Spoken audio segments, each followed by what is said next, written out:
Hello, everybody. Welcome to Buffalo Sports Insider. Welcome, KJ. Welcome, Thomas. It's good to see you guys. Happy New Year.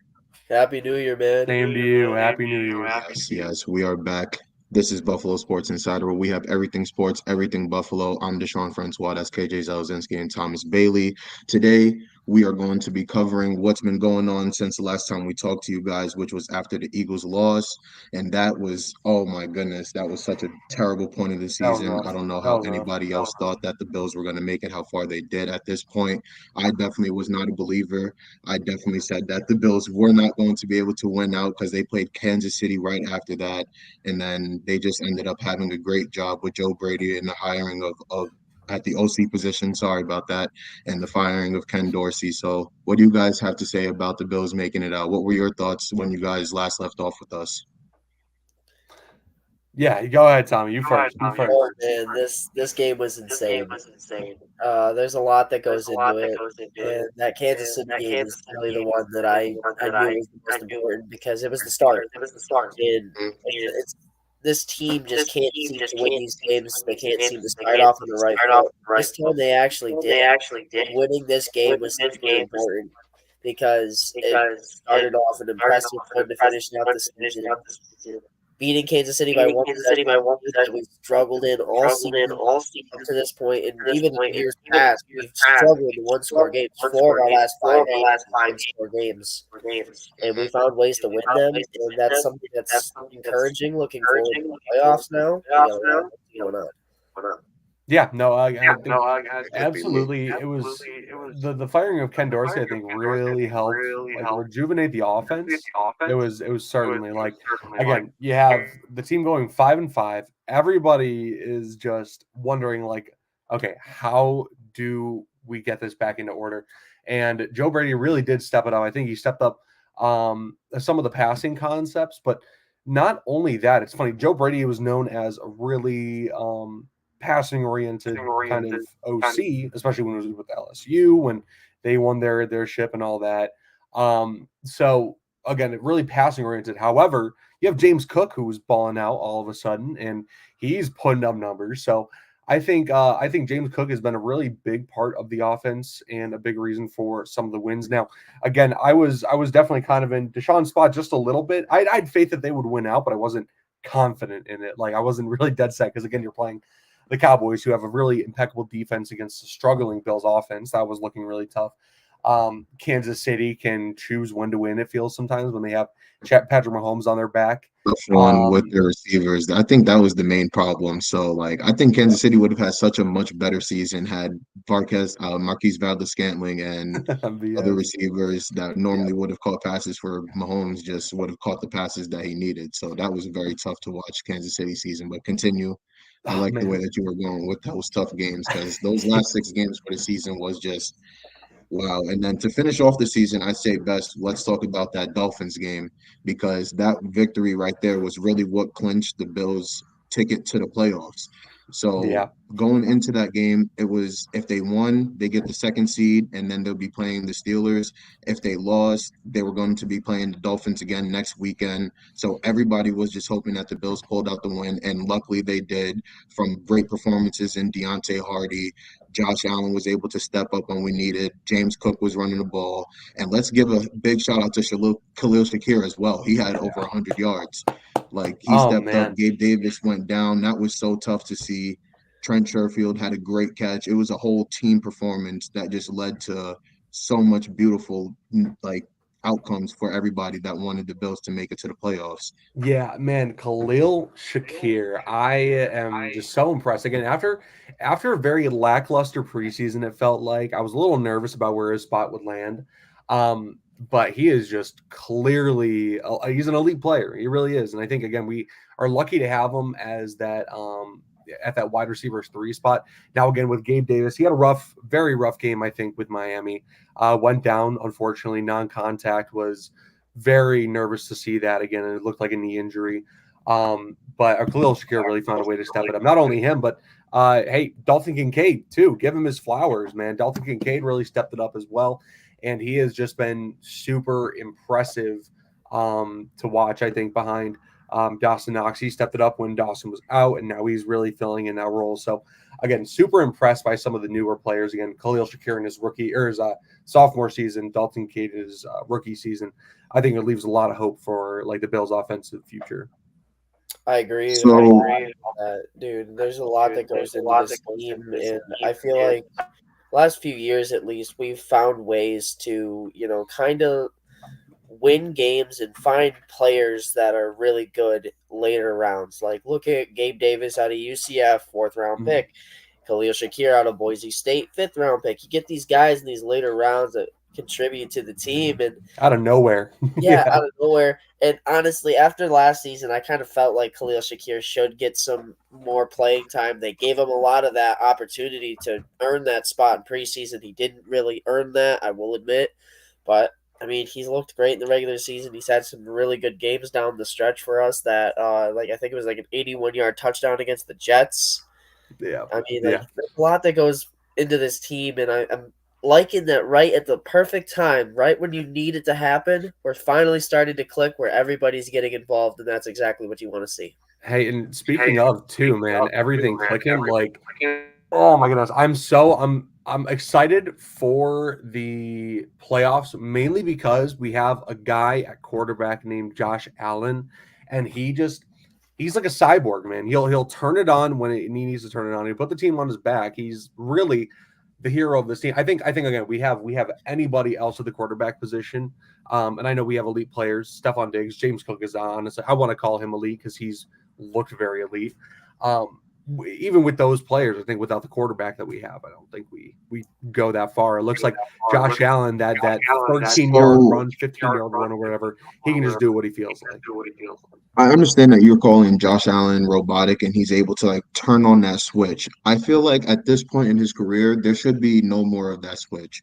Him and Diggs both understand, because we saw it at the end of the game when they were talking to each other and we heard them say 4 more, 4 more. I think that switch has been on ever since they got that first win in Kansas City. So there should be no more on and off for Josh Allen anymore. I don't think that's acceptable at this point. If he turns it off at any point going forward, that's it for them. So I feel like saying that Josh Allen has the ability to, I'm so sorry for the cops in the back. I am very not okay with being able to say that Josh Allen is like the robotic quarterback, like most other quarterbacks who are able to turn on that switch when needed most. I feel like Josh Allen should need it to have on all the time because that team needs him to have it on all the time. Yeah, I can agree with that for sure. I mean, you look at the end of his season, man, and like he, according to my stat, I literally went through and did the last 5 games of the season. He had 1,092 passing yards, 5 touchdowns, 5 picks, 218 yards a game, and 1 touchdown to 1 interception every single game. And I mean, like you think about that stuff, and it's like, is that truly the Josh Allen we know? It's not. But the fact that we won 5 games with those lackluster stats, that's something that's encouraging for this team, because every year in the past it's been, if Josh Allen isn't amazing, then we're done. It's over. Mm-hmm. And even sometimes when he is amazing, we still lose. Look at that Chiefs game in the divisional round. Heartbreaker, I know, but I mean, it's games like that that really make you wonder if this team's ever going to be able to get over that hump. Yeah, I think, again, the turnover game has been especially a little bit rough. But, I mean, hey, Josh Allen, the only quarterback in 4 years to have 40 touchdowns, 40-plus touchdowns in a season. I think he ended the season at 44, if I'm not wrong. So, again, 29 TDs and then through the air and then 15 rushing. So he has been incredible. I think the turnover game really hurts him. I think he would have absolutely undisputed MVP status if it wasn't for those turnovers. And again, that's all in the media. There's some turnovers that are rough. The other turnovers are basically arm punts, and we've talked about it on the show before.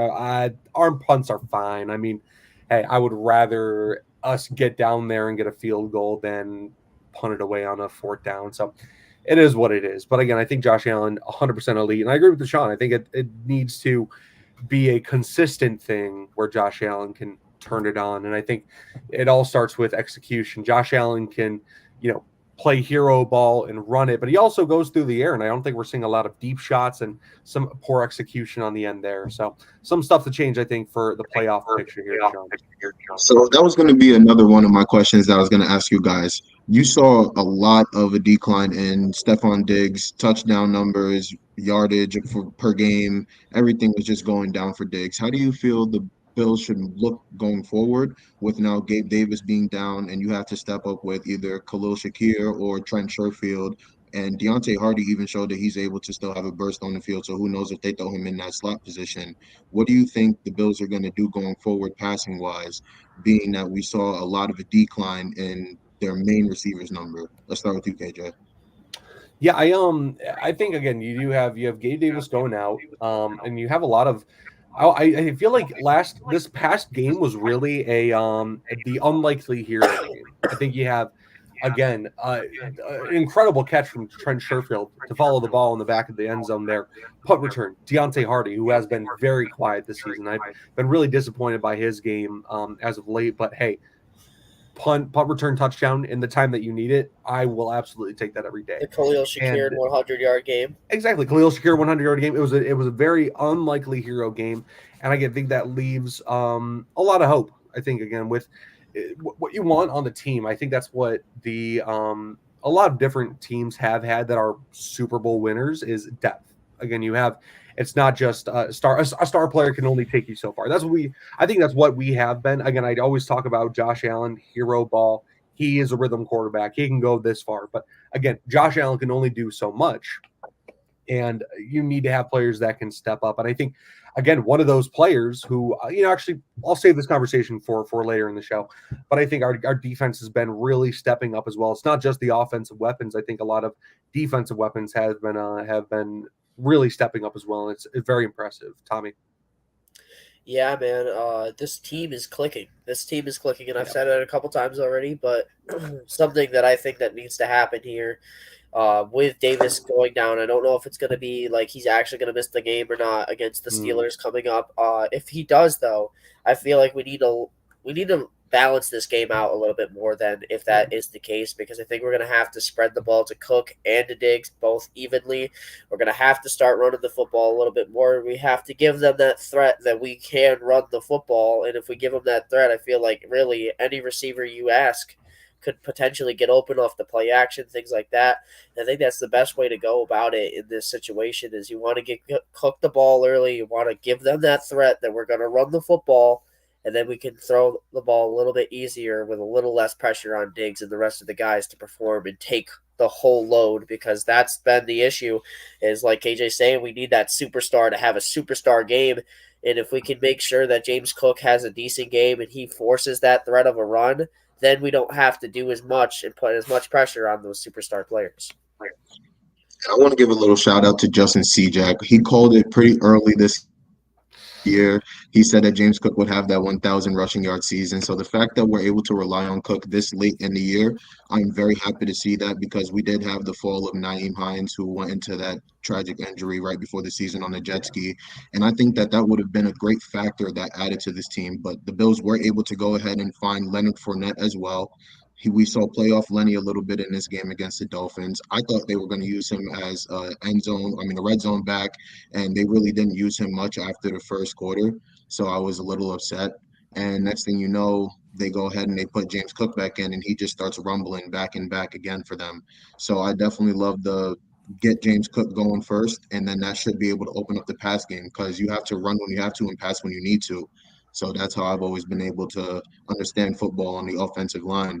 And as I was saying that, I want to go a little bit into the MVPs, who I believe is the MVP for myself of this Bills team, would be the offensive line for me. I was very debatable between Leonard Floyd and the offensive line, but like we talking about James Cook right now, he would not have been able to have the season that he did without the offensive line, and the big guys did a great job this year. So KJ, let's see what you guys say. So you're talking whole offensive line. Do you have anybody in particular that you're thinking about shouting out here? I would have to go Cyrus Torrence. Yeah, I would. OCT in a rookie season, I think he's really overperformed above expectations. He's been fantastic. And I think, again, a big part of the offensive line too, Dion Dawkins, Pro Bowler Dion Dawkins. Oh my goodness, he has had some really great seasons. Even yesterday, hand laceration, tapes it up, says, "Get me back out there, coach." He goes and still performs. I have a lot of respect for Dion Dawkins, one of my favorite players. Yeah. He has They been made the left side of that line very strong and very much comfortable for James Cook to run behind. exactly, and for Josh Allen to run behind too. And a lot of those, look at Spencer Brown. a lot of those tush pushes, or not tush push, the snow plow, and they call it the snow plow. Snow plow. Because Dion Dawkins, the snow man, has been in there consistently. Love Dion Dawkins. But okay, if I had to give an MVP here, give me Nard Dog. Terrell Bernard has really stepped it up, proved me wrong. I think I talked in preseason again. Well, he was injured in preseason, and obviously Tyrell Dodson, who I'm still not convinced. I really am not. I know he had that one game he was graded above 90 and whatever. He had a good game. I'm still not convinced with Tyrell Dodson, T-Dot. However, once Terrell Bernard got that starting position at middle linebacker, I was holding my breath because I don't know. I didn't really know a lot about Terrell Bernard. I wasn't impressed by a lot of his game, but I mean, he has seriously stepped it up. But above, I think it's tough to say above. I want to say above Tremaine Edmonds. I think he has really overperformed above expectations. I think he has been so dang good. I think he leads the team in tackles currently. I believe so.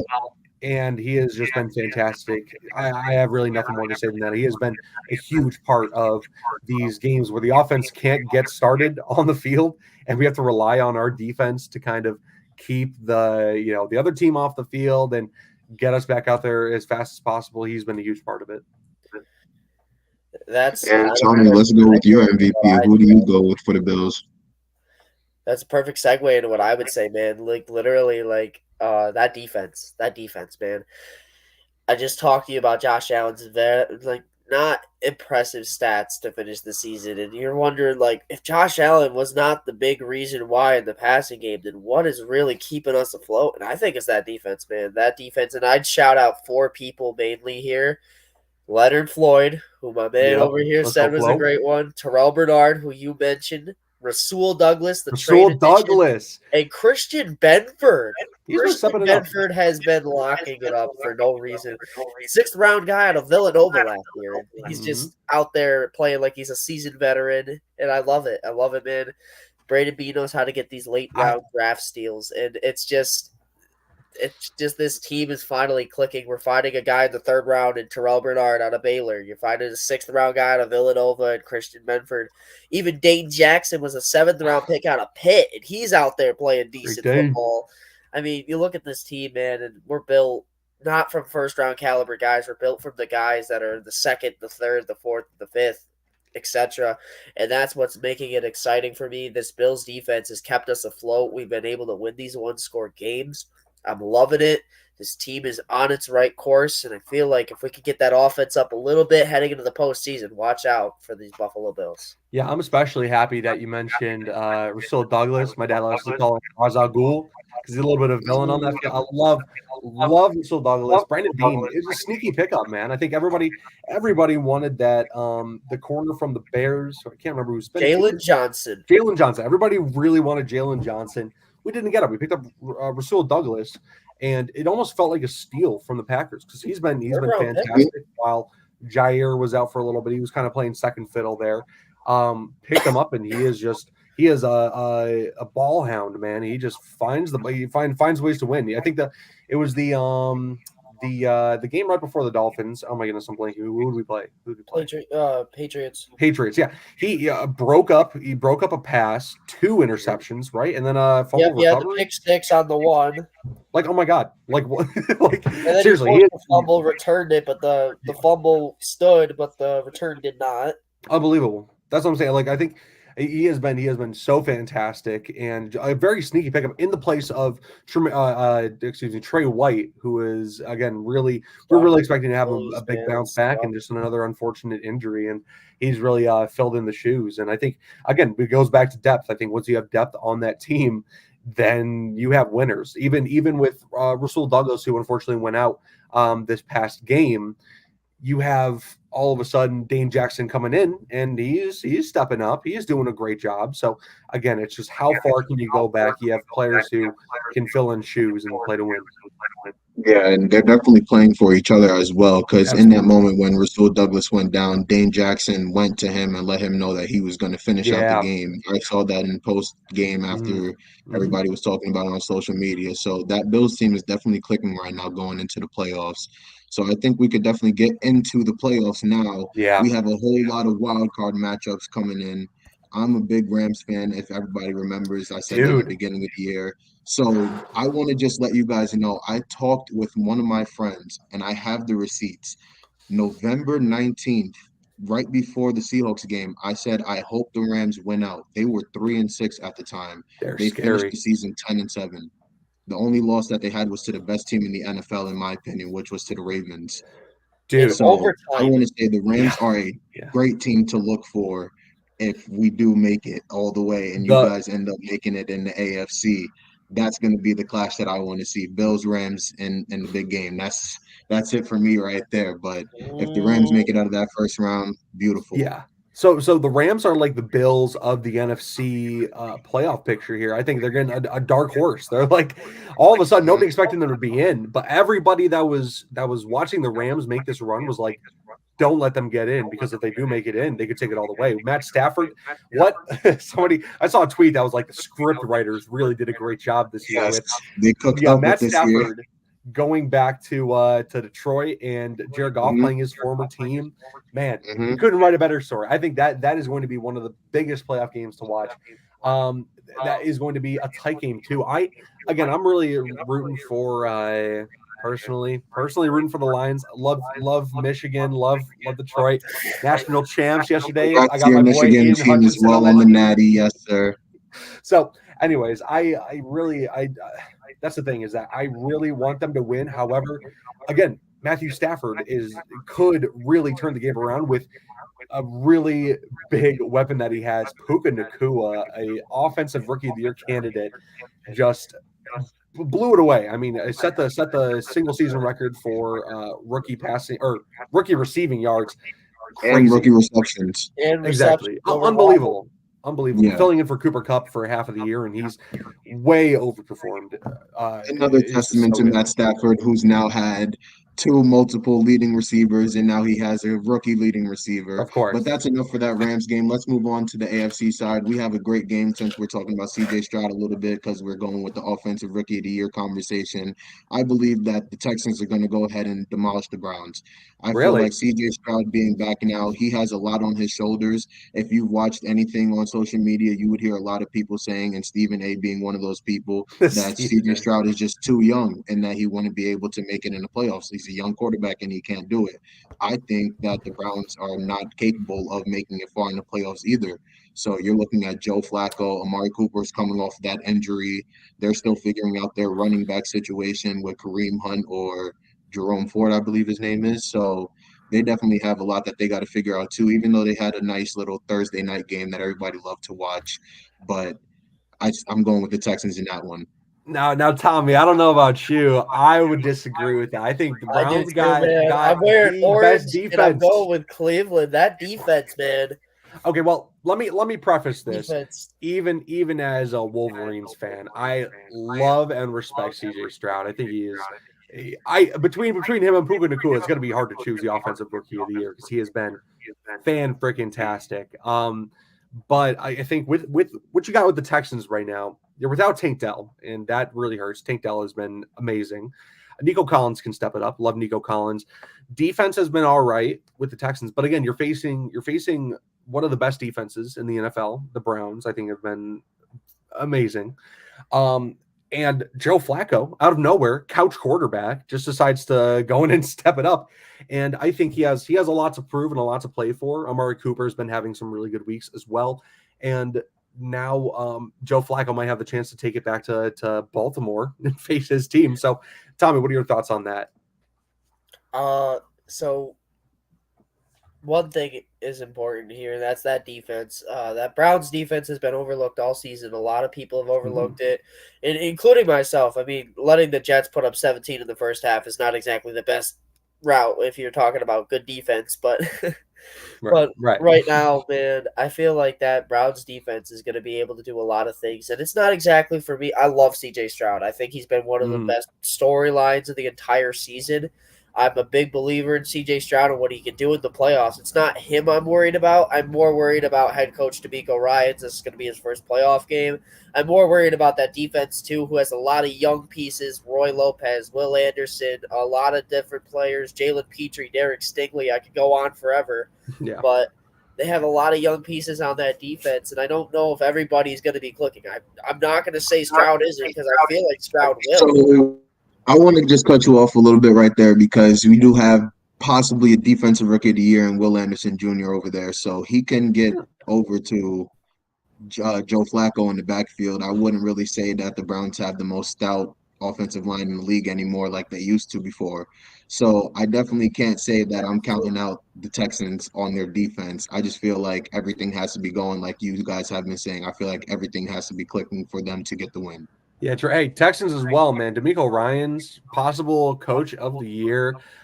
He's really got it locked turned the up team around. after that win against Steichen. But to finish out my thought here, I feel like everything has like you're saying here for Cleveland. I feel like a lot of things have to click too for Houston, and I feel like the teams that we've seen this year, what team clicks more? It's Cleveland. I think Cleveland is clicking on more cylinders than Houston is. Houston clicked in that final game, and honestly, a dropped pass away from potentially losing that game right there. But I feel like Houston they benefited a lot from the Jacksonville downfall to the drop in the last game of the season. A lot of things has benefited them. Cleveland is arguably the second best team in the conference, in my opinion. If they're an amazing quarterback away from being that team. Yeah. If they had Josh Allen, I would be completely terrified of the Cleveland Browns. But what I'm saying here, though, is Cleveland would have had the second best record in the NFL this year if it wasn't for the Baltimore Ravens being in the division. They would have played their starters week 18. They probably would have locked up the 2 seed. It's just they played the same division. They would have had the same record or right around the same record. And that's something that scares me about the Cleveland Browns. They have that winning mentality. They've beaten the 49ers. They've beaten the Ravens even. This is a team that I think is clicking right now. And I feel like I don't think an amazing quarterback like C.J. Stroud is going to be able to carry the entire team who's pretty much unproven in the postseason to a win. I think that's a pretty good talk-up for the Browns team right there. I wouldn't say that now. I'm a little bit nervous for the Texans, but hey, we're gonna keep on moving. Let's go back to the NFC. We got the Cowboys versus the Packers. That's a game that everyone is going to see the Cowboys just demolish Jordan Love, in my opinion. I think that Micah Parsons and the defense are going to show a young quarterback like you guys are expecting Myles Garrett to do to CJ Stroud. I expect that's what Micah Parsons is going to do to Jordan Love because the Cowboys are playing for a lot right now. They've gone 3 years in a row 12-5, so they're looking to just make it out now. They have a lot to go for. You got Jair Alexander returning from his suspension, former 1-game captain returning from a suspension. As funny as it would be to see the Cowboys go out round 1 again, I think it's a pretty clear wash. I think CeeDee Lamb has been playing amazing football recently. Dak has been so overhated for so many years, and I've never understood why. I think he's been great. This season, he's really proved that he's very elite. And he's been doing fantastic things. Run game has been a little iffy, and that's fine. I think Tony Pollard can have really great flashes, and obviously that defense, like you said, Micah Parsons on the front is a monster. So, and even DaRon Bland in the backfield he's also a ball hawk. So I think you have a lot to look forward to for the Cowboys here. I mean, we were just talking about the Cleveland Browns, and we were just talking about their end of the season. I feel like if you look at the stats here, Jordan Love and the Packers have been all right. They've been all right. Yeah, Jordan Love I'm laughing right now because I know you guys are probably thinking I'm going to go crazy and pick the Packers. I am not. I'm just saying that Browns segue there is because the Browns played the Jets, and I feel like it's going to be similar to that game. I feel like it's going to be an offensive shootout in the first half, and then I feel like the Cowboys are going to lock it up on the second half, end that out, completely run away with it in the second half. And I feel like that's just going to happen. I mean, like, you look at this team right now, and I can't see anything. I can stuttering here a lot, but I cannot see a game where they don't play that well. Like, where the offenses are terrible, because you look at the two best quarterbacks in the NFL, Jordan Love and Dak Prescott, in terms of passing touchdowns. They led the league 1-2. And when you look at that, I feel like that just means that this game is going to be a shootout. I think it's going to go the distance for a half, and then I feel like Jordan Love and the Packers are going to fizzle out, and I think that's going to be the key to victory for Dallas. I think that defense, like you said, Micah Parsons, I think they're going to lock up. I think they're going to get a W here. All right. I like how everybody's agreeing for once on one game. Let's move on to back into the AFC. We got the Dolphins versus the Chiefs. Tyreek Hill back in Arrowhead Stadium. Man, the Bills. You can't tip them off to Germany this time. First on this. Yeah, man. The Bills officially banished the Dolphins to a home game in Arrowhead or Jihad Stadium. I think, man, it is rough for the Dolphins. However, the Chiefs this year are different, very different. Not the Chiefs from last year. I think, again, even then, it's funny that they were able to win a Super Bowl with Juju Smith-Schuster as their wide receiver one. But again, Kadarius Toney has been a hurt more than a help. Kelsey has been so wishy-washy for whatever reason, has been super quiet. He's been swifted away, some might say. Yes, swiftly throwing his season away. That's true. But Kelsey's been iffy. But again, they have Patrick Mahomes at the front. Obviously, I'm not going to go all Chris Collinsworth here. I think he's been great. He is great, and whatever. But again, really the biggest weapon you got on that field for Patrick Mahomes is Rashee Rice. He's been very good. Sky Moore has been a very big disappointment. So on the Chiefs side of the you're not wrong. I won't say you're wrong there. I think Pacheco got injured somewhat recently. Player, in my opinion.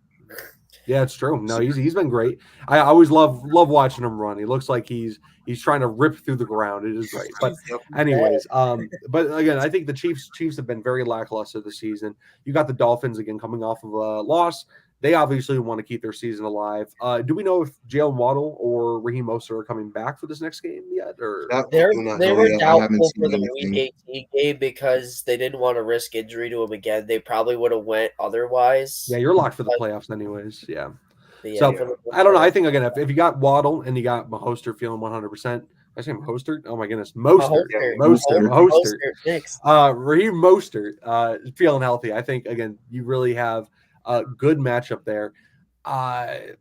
This team, correct me if I'm wrong, which team is going to face us? This team just goes on for the Bills, right? I believe it's the lower seed goes ahead and plays. If Buffalo were to win, were to win that Texans Browns game, would decide our winner if Miami wins. So if Miami wins, we'd be playing the winner of the Texans Browns game.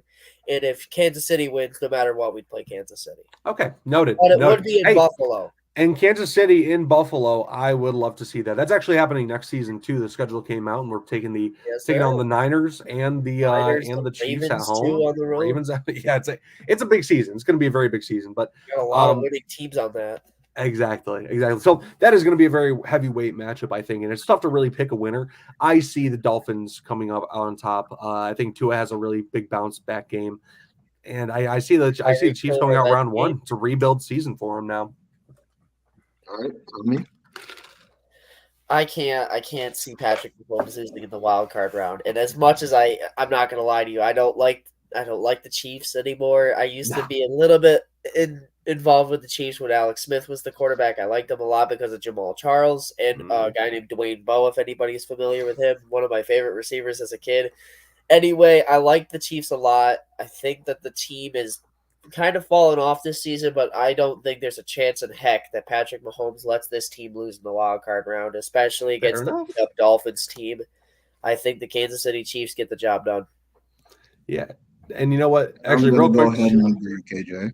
Yeah, I was about to say, hey, Tyreek Hill could either have the biggest game of his life, or he could be a non-factor. It would be really cool to see Tyreek Hill put up big numbers against his former team that just let him go let It would him be walk funny. for free. Yeah. Almost as funny as them shipping him off to Germany when he said that he was going to have his revenge game at Arrowhead.